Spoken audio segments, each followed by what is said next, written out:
Hey crafty girls, let's make some shakers.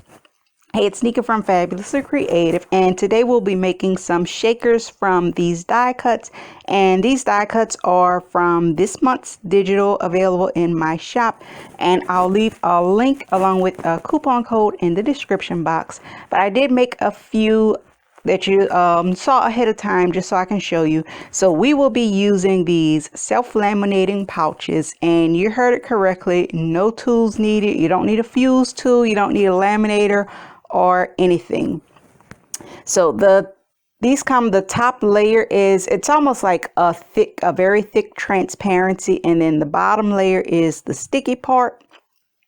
And it has this yellow strip, or at least the brand I have has that yellow strip, and the directions say to pull that yellow strip, but I did try a few where you pull the yellow strip first, and I don't know, I think it's better just to flatten it out and leave it attached, especially if you're adding like sequins and different things. I don't know, to me it just made it bulkier. So we're going to go ahead and get started, and all you do is pull that protective sheet off, and it shows the sticky part. And I'm going to get some washi and tape this down to my desk. And that just helps if you make a mistake and touch the sticky part, you don't have sequins or glitter flying everywhere. So I did print I printed this one on vellum, and I printed one on cardstock. I just wanted to try them both. The first ones that you see off the side, I did those on cardstock. And I'm just trying to decide how many I should put on here, because I'm trying to decide if I should try that purse again. I did overfill those and I messed up a few of them. So I have a few tips to share with you so you don't make the same mistakes. So the first two I put down are vellum, and this one is just a regular cardstock because I want to try both of them. And then here's my favorite part, the sequins. You can use sequins or glitter. I like sequins better. And when you're placing them down, make sure to get them in the middle and not let any of them get on the sticky part. And you see I've messed up already. I have one little sequence that got on the sticky part. And also make sure not to overfill them. I did make that mistake the first time. It's harder to seal them, and they just don't look as good when you put too much sequence in there. So the first two I use like a regular size sequence, and this bottom one I'm going to try these little tiny sequins. Actually, I ordered these on Amazon, and they call them, it's actually called jumbo glitter,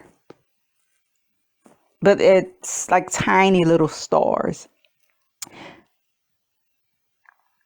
So you want to make sure everything is nice and flat, and there I'm just pulling that one that got stuck.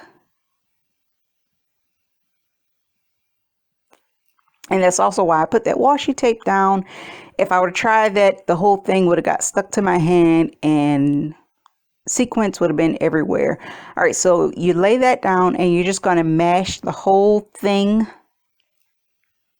Just like mash the whole thing in place, and then you're going to go around the edges of each die cut. And you'll notice I'm doing it a little extra on the cardstock one, just to make sure I seal out that air bubble.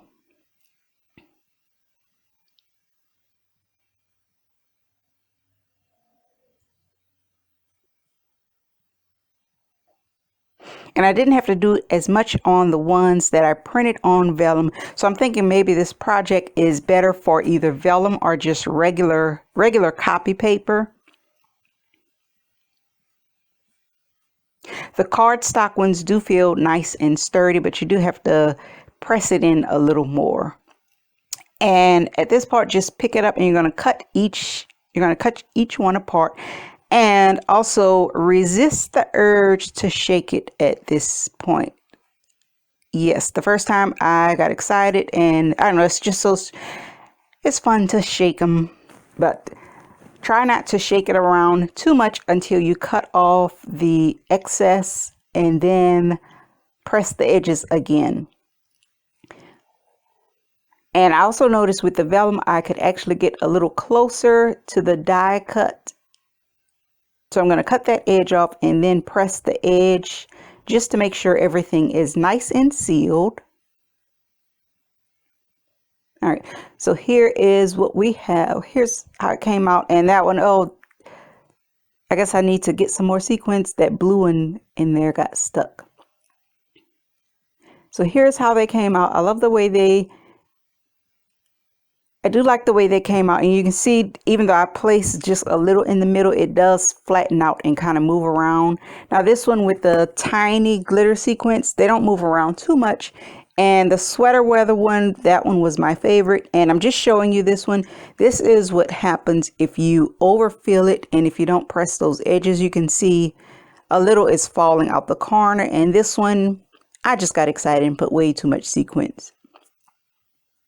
But I hope you enjoyed this tutorial, and if you have any questions, I'll also leave links where you can find the self-sealing laminate, but you can get it at Walmart. I found mine at Hobby Lobby. You can get it at Walmart, Target, anywhere, but I will leave links. And if you have any questions for this project, let me know. Leave me a comment and I'll answer any questions.